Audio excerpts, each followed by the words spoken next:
एक छोटा सा कस्बा था जो बड़े शहर से बहुत दूर बसा हुआ था। उसी कस्बे के किनारे पर एक पुराना सा कच्चा मकान था जिसमें रहते थे सबके प्यारे बाबा हरिराम। बाबा की पहचान बड़ी अनोखी थी। वे कोई होटल या ढाबा रोज नहीं चलाते थे, बल्कि सिर्फ रविवार को ही वे 80 किलो चिकन बिरयानी बनाते थे। साथ में रायता और सलाद भी परोसा जाता था। कस्बे में और भी बहुत से होटल थे, लेकिन रविवार को सब सुनसान हो जाते और बाबा के आंगन में मेला सा लग जाता। उस रविवार भी बाबा सुबह सुबह उठकर मंडी की ओर निकल पड़े। मंडी का व्यापारी हंसते हुए बोला, बाबा फिर से इतनी बिरयानी? लगता है आधे कस्बे को तो आप ही खिलाते हो। बाबा मुस्कुराए और बोले, रविवार का मतलब ही है बाबा की बिरयानी। आज सबका पेट भी भरेगा और मन भी। भारी बोरे लेकर जब वे घर पहुंचे तो उनकी पत्नी अम्मा गौरी ने दरवाजे पर रोक लिया। इतना सारा बोझ अकेले क्यों ढोते हो? क्यों ना हम कोई होटल खोल लें? रोज यही काम होगा तो आसान रहेगा।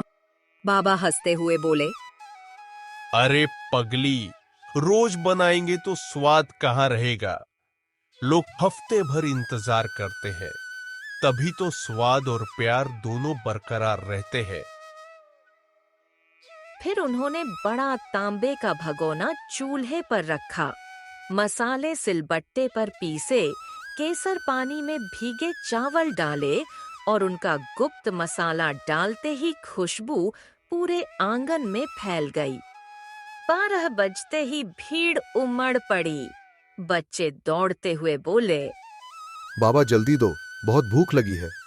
बाबा मुस्कुराते हुए प्लेटें सजाते, सुगंधित चावल, रसदार चिकन और ऊपर से पुदीने वाला रायता। पहला निवाला खाते ही सब चिल्ला उठते। वाह बाबा, यह तो कमाल है। आप रोज क्यों नहीं बनाते?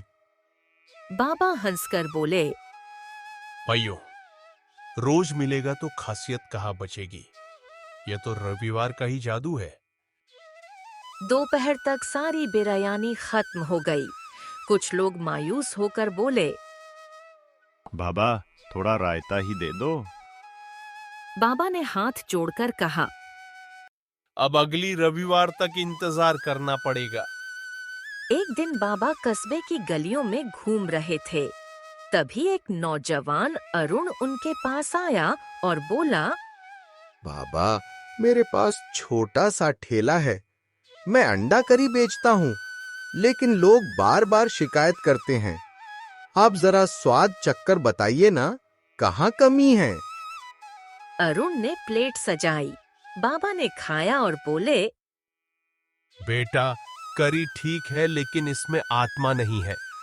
अंडे को मसालों के साथ भूनकर डालो, सीधे उबालकर मत डालो।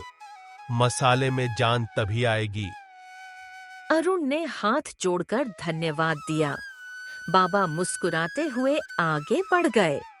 कुछ महीने बाद रविवार को भीड़ और भी बढ़ गई। उस दिन बाबा ने सबको 2 गुना हिस्सा परोसा। लोग हैरान होकर पूछने लगे, बाबा आज इतनी मेहरबानी क्यों? बाबा बोले, आज की ही तारीख को मैंने पहली बार रविवार की बिरयानी बनानी शुरू की थी। आज हमारी सालगिरह है। पूरा कस्बा खुशी से झूम उठा। भीड़ में उस दिन एक नया आदमी भी था, साफ कपड़े पहने, थोड़ा शहर नुमा अंदाज वाला। उसने बिरयानी खाई और बोला, बाबा ये नुस्खा मुझे दे दो। मैं बड़ा होटल चलाता हूँ, तुम्हें जितना पैसा चाहिए उतना दूंगा। बाबा शांत स्वर में बोले, नुस्खा मिल भी जाए तो भी यह स्वाद तुम्हें नहीं मिलेगा। यहाँ लकड़ी की आंच और धैर्य है। तुम्हारे गैस चूल्हे पर वो स्वाद पैदा ही नहीं हो सकता। शहर वाला नाराज होकर चला गया। लोग ताली बजाते हुए बोले, बाबा आप सच में कस्बे की शान हो। एक रात बाबा और अम्मा बातें कर रहे थे।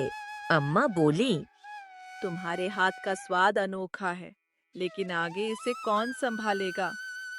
बाबा बोले, कौन जाने, ऊपर वाला ही किसी को भेज देगा। अगली सुबह दरवाजे पर दस्तक हुई। बाहर एक दुबला पतला लड़का खड़ा था। बाबा, मैं अनाथ हूँ, कई दिन से भूखा हूँ, कुछ खाने को मिलेगा? बाबा ने उसे अंदर बुलाया। अम्मा ने बची हुई बिरयानी और रायता परोसा। लड़का आंखों में आंसू लिए खाने लगा। बाबा ने प्यार से पूछा, बेटा, हमारे भी कोई संतान नहीं, क्या तुम हमारे साथ रहना चाहोगे? लड़के ने सिर झुकाकर कहा।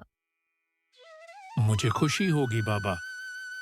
बाबा ने अम्मा की ओर देखा और बोले, आज से यह हमारा बेटा है, अब हमारा राज भी इसका होगा।